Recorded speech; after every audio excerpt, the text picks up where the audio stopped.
আল্লাহর নবী স্বাভাবিক রাহমাতুল লিল আলামিন যেদিন পৃথিবী থেকে বিদায় হয়ে যাবেন, আম্মা জান আয়েশা বলেন আমার ধারণাটা পাল্টে গেল। বিশ্বনবীকে চাদর দিয়ে আবৃত করে রেখে দেওয়া হয়েছে। আল্লাহর নবী যেমন এসেছিলেন রবিউল আউয়ালে, আবার বিদায় হয়েছেন রবিউল আউয়াল মাসে। যেরকম ঠিক কিনা আরো যেরকম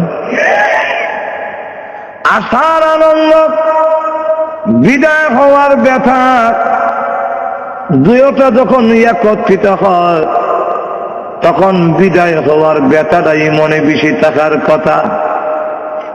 যেরকম ঠিক কিনা? কিন্তু আমাদের সমাজ হইল শুধু আসার আনন্দ, যাওয়ার কোনো ব্যথা অন্তরে নাই।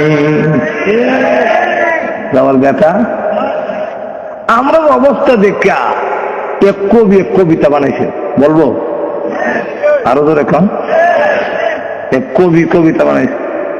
রবিউল আউয়াল আসলে নবী আপনার গুণগান গায়,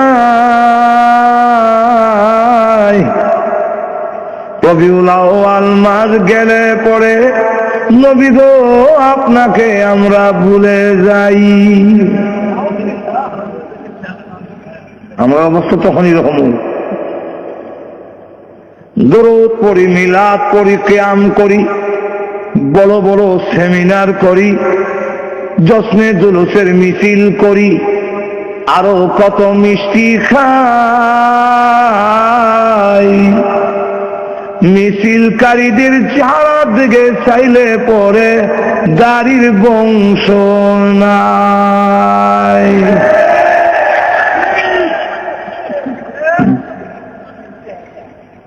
বলেন দেখি কবির এই কবিতাটা আমাদের সাথে মিল আছে কিনা?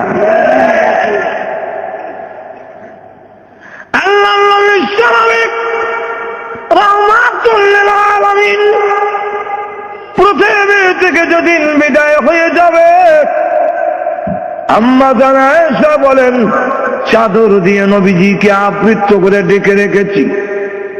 হঠাৎ করে আমি তাকায় দেখি আল্লাহর নবী চাদরের ভিতরে একটা হাত একবার গোটায়, হাতটা আবার লম্বা করেন, পা এভাবে গোটায়, আবার পা লম্বা করেন।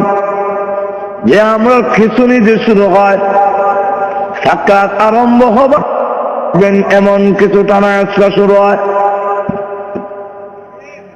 আমরা ঘুমো ধরে লিখে না গেছে।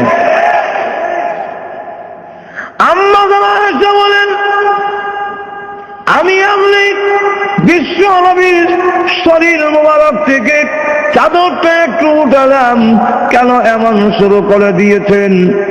নিষ্পাপ নবী, আল্লাহর নবী মাসুম, আল্লাহর নবী বিশ্ব নবী যিনি, উনি বলেন আল্লাহর পরে ওনার সম্মান তামাম পৃথিবীর ঊর্ধ্বে কারোর সাথে তুলনা হয় না, এটার মধ্যে কোনো সন্দেহ নাই। কিন্তু লক্ষ্য করে দেখুন আম্মা জান আয়েশা সিদ্দিকা রাদিয়াল্লাহু আনহা বলেন পৃথিবীর মানুষেরা রে, আমার ধারণা পাল্টে গেল।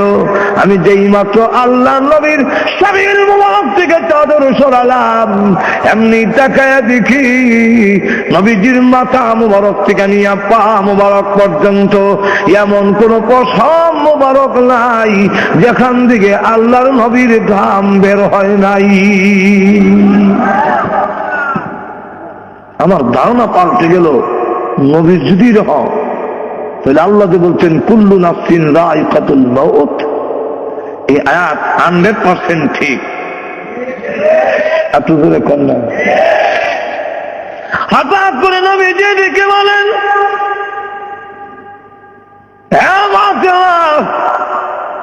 দরজার দিকে থেকে দেখো গোমা, কে যেন সালাম দেয়, বারবার পারমিশন চায়। হযরত ফাতেমা রাদিয়াল্লাহু আনহা দরজার দিকে তাকালেন, আজরাইল তো দেখা যাওয়ার কথা না। আমি আমার আব্বার কাছে বসে থাকলে তিনি যদি বলেন আমি কি দেখবো নাকি? আজরাইল দেখা যায় না, কিন্তু আল্লাহ রাব্বুল আলামিন বলে দিলেন আল্লাহর প্রকাশিত হয়ে যাও আমার ফাতেমার সামনে, আর না হয় আমার নবীর কথাটা মিথ্যা হয়ে যাবে। হযরত ফাতেমা রাদিয়াল্লাহু আনহা দরজার দিকে তাকায়া বলেন, আব্বা, এমন একজন মানুষ দরজার সামনে দাঁড়ায় আছে আব্বা গো, যার বডি, যার সুরত মক্কা মদিনার কারোর সঙ্গে কোনো মিল নাই, দুনিয়ার কারোর সঙ্গে মিল হবে না, এমন বড় আকৃতি, পা মাথা অনেক বড়, আর সমস্ত শরীর কাপড় দিয়া ঢাকা, যেটা চোখ বড় বড় অগ্নিলোকার মতো। আল্লাহর নবী কেমন আব্বা জান, এমন আকারের মানুষ আমার জিন্দেগিতে কোনোদিন দেখিনি। আল্লাহ নবীর মাথা মুবারকে ব্যথা, বুকে ব্যথা, তারপরও উনি বহু কষ্টে দরজার দিকে তাকিয়ে বললেন, মা হাযা মালাকুল মউত, হাযা হাযিমুল লাযযাত ইয়ানিল মউত। তিনি বলেন আজরাইল মালাকুল মউত, তিনি বলেন দুনিয়ার সমস্ত স্বাদ কর্তনকারী, যিনি দুনিয়ার সমস্ত স্বাদ মজা কেটে দেয়, সেই আজরাইল গোমা হাজির হয়েছে। হযরত ফাতেমা রাদিয়াল্লাহু আনহা বলেন, ওগো আব্বা জান, এই মুহূর্তে কেন তিনি আসলেন? কয়েক সপ্তাহ ধরে আপনি অসুস্থ, এই মুহূর্তে কেন এসেছেন? আমার বুঝবার বাকি নাই, আপনাকে নেওয়ার জন্য এসেছেন। না, পারমিশন দিব না, অনুমতি দেওয়া হবে না আপনার এই ঘরে ঢোকার জন্য। হ্যাঁ আব্বা, আপনি পৃথিবী থেকে বিদায় হয়ে গেলে আমি কোথায় যাব? কার কাছে দুঃখ প্রকাশ করব? হাসান হোসেন কার কাছে গিয়ে প্রবোধ নেবে? না, পারমিশন দিব না। আল্লাহ নবীকে বলেন, ও ফাতেমা, দরজা বন্ধ করে রাখতে পারো, কিন্তু জেনে রাখো আজরাইলকে ফিরায় রাখা সম্ভব নয়। মাগো, কারো পারমিশন নেয় না, কারো ঢোকার জন্য আজরাইল অনুমতি নেয় না। এটা আমার সম্মান, এটা আমার মর্যাদা, আমার অনুমতি নিয়ে ঢুকতে চায়। অনুমতি যদি না দাও, সে কিন্তু অনুমতি ছাড়া ঢোকার পারমিশন তাকে আল্লাহ দিয়ে রেখেছেন। সুতরাং পারমিশন দিয়ে দাও, অনুমতি দিয়ে দাও, জানায়া দাও আমি বলেছি ঘরে ঢোকার জন্য।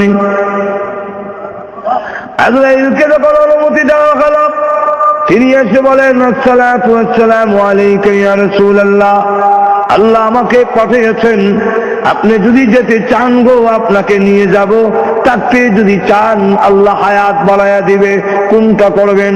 আল্লাহ নবী বলেন, তুমি অপেক্ষা করো, যাবো কি যাব না এখন বলবো না, হাত্তা ইয়াতিয়ানি জিবরাইল, জিবরাইল আমার কাছে আসার আগ পর্যন্ত তুমি অপেক্ষা করো। জিবরাইল আসার পরে আল্লাহ নবীকে বলেন, জিবরাইল, আজরাইল বলে আমার নাকি যাওয়ার সময় হয়ে গেছে, তোমার মতামত কি? জিবরাইল আলাইহিস সালাতু ওয়াস সালাম তখন কোরআন শরীফের একটি আয়াত তিনি পড়লেন, ইন্নাকা মাইতুন ওয়া ইন্নাহুম মাইতুন। ওগো নবী, আল্লাহ আগেই বলেছেন আপনিও মরণশীল, তারাও, আপনার দুশমনরাও। আমার মা বুঝেনি গেল, কিছু হানা কন্যা কেন? রাসূলকে বলতেছেন, ইন্নাকা মাইয়িতুন ওয়া ইন্নাহুম মাইয়িতুন, আপনিও মরণশীল, আপনার দুশমনরাও মরণশীল। আল্লাহর নবী বুঝে গেলেন জিবরাইল ইঙ্গিত দিয়েছে চলে যাওয়ার জন্য। নবীজি কাঁদলেন।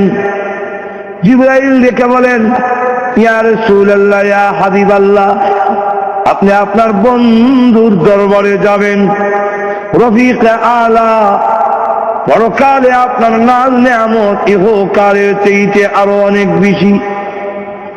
নবীজি সম্মান বেশি হবে, আপনি কাঁদেন কেন?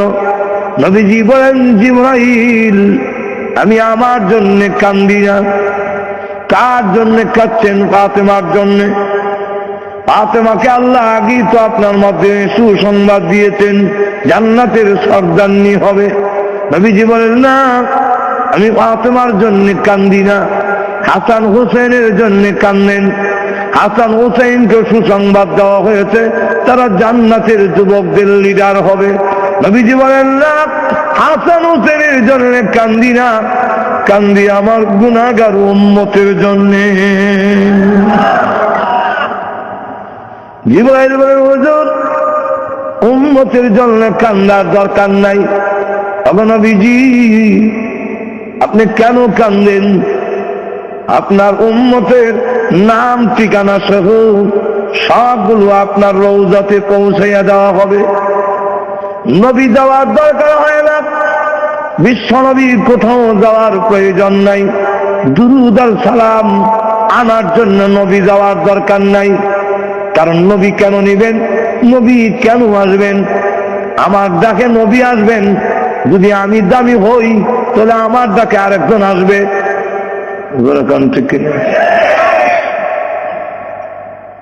হুজুর যদি ডাক দেখে এদিকে আইব, এখন কি আপনারা করবেন হুজুর এদিকে?